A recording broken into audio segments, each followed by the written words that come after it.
Hey everybody, Shaman and Chris again from the Man Cave here at Harper Therapy. So we're here today to talk about some other stuff, right? Absolutely. We're going to kick off some stuff from this, right? We're going to follow these points up and... Goal is to have a series, okay? Right. To help try and get people started. Right, so we're going to... This just in today, straight from the home office in Sioux City, Iowa, and if you get that reference, please leave a comment. Because it means you're about our age. Right, right. We got the top 10 reasons men go to therapy today, right? Absolutely. And I'll read them off, and we'll let our expert Chris here talk about them a little bit, and we'll go from there. So number one is, or I'm sorry, you got to go 10 to 1, right? Doesn't That's matter. The way Letterman does it. They're equally important. All right. Let's make it. Number 10, mental health issues. What do you think? It's interesting. Mental health issues with men are much more of a stigma than they are with children, than they are with women. For some reason, we're socialized to believe it's a weakness, okay, Right. or it's a problem. But here's what I don't know. Depression is real. Anxiety is real. Right. Trauma is real. They have physical symptoms, and they can lead to other health problems. Sure. Okay, absolutely. And if you have a mental health problem, you're not broken. There's nothing wrong. Guess what? We're all wired differently. Right. Okay?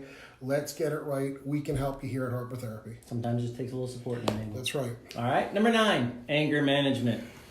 Oh, that's a good one. We were just talking about that because I'm the type of person that likes to slam doors, stomp my feet, throw things. I act like a kid sometimes, okay? And what I do know is there's a line there. The minute that my anger impacts someone else, okay, or your anger impacts someone else, guess what? You got a problem, okay? It's not okay. It's not okay. Right. You got a problem, okay? And if you don't correct it, I'm going to be honest with you should probably be locked up. Probably, right? Number 8, alcohol, drug addiction problems. And you might notice they're actually right back here, just for reference. But number 8 is alcohol, drug problems, really addiction problems, right? Yeah, and addictions, there's kind of 3 levels, okay? We have misuse, we have use, okay, or abuse, and we have addiction, okay? Mm-hmm. And it's not always a progression. Okay, there's a lot of arguments whether it's a genetic issue, whether it is an actual health issue, but it's one of those things. I'm going to keep it really simple. Okay, if you think you're drinking, using drugs, gambling, watching porn too much, you are. Okay, if someone else tells you or that they feel you are, you should get yourself checked. Right. Okay, right. And you got to check yourself. And you know what? There's a lot of ways to replace those behaviors that are healthy. And we'd love the opportunity to help you find them. Right. So number 7, midlife crisis, life stages, kind of those events happening in our lives, right? Yeah. You know the old, I ain't as good as I once was. Right. Okay. Well, guess what? Life stages, aging, it's real. And when you're in midlife, you're the meat in the sandwich. A lot of times you're taking care of kids, children, okay? And you're also taking care of wife, grandparents, parents. Right. And it's a what about me? And that what about me is very, very real, okay? Right. And again, it's another thing that there's a lot of ways to develop internal mechanisms to meet those needs that you have without going out and buying yourself a sports car and ruining the budget, okay? Or acting like a fool and engaging in at-risk behaviors. Right, or chasing 18-year-old girls. Yeah, exactly. Right. Number 6, work issues. Work issues. I'm going to keep that one really, really simple. Sometimes at work, we have a cumulative effect of other things. Sometimes it's all of the above. And we're stuck, we slow down, we come indecisive, we're not as effective, okay? I have one simple question for you with that, okay? How important is your job to you? Right. Okay? And that is really how we base that, okay? And guess what? There are sometimes that it is very simply time for a change, okay? And developing those strategies and those coping mechanisms and creating a pathway to make those changes or correcting an existing problem or even problems with colleagues, we can help you with that. Awesome. Number 5, family issues. Family issues. I look at family as one of the big 3 with men. And with men, it's sex, money, and family. Okay? And And if you look at family issues, I don't know that there's a fatherhood manual. Okay, I really don't. Okay, I also do know that every family is different. Every person is different. In-laws, relatives, aging parents, behavior problems in the home. Sometimes as men, we don't know our role. Right. Well, and it seems to be in flux these days too, right? It's very much in flux. And guess Right. what? It is different in every household. You're right. And the key there is making a formula that works. Setting your those situation, boundaries, right. rules, and figuring it out. Right. So number 4, divorce. I don't want to say this one speaks to itself, okay, It but kinda divorce does. is what it is. And there's nothing easy about divorce, okay?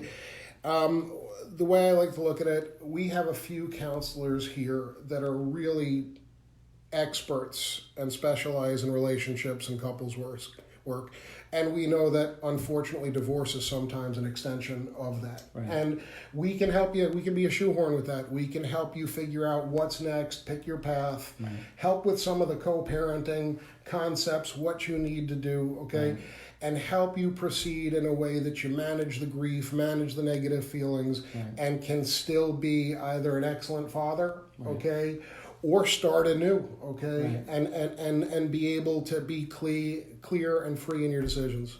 Right. So number 3, infidelity. You know, infidelity is a difficult one, and whether it's your spouse or yourself, it's one of those that it's highly individual, and a lot of it really depends on your background, your beliefs, your value system, and faith has a really, really important part to do with it, okay?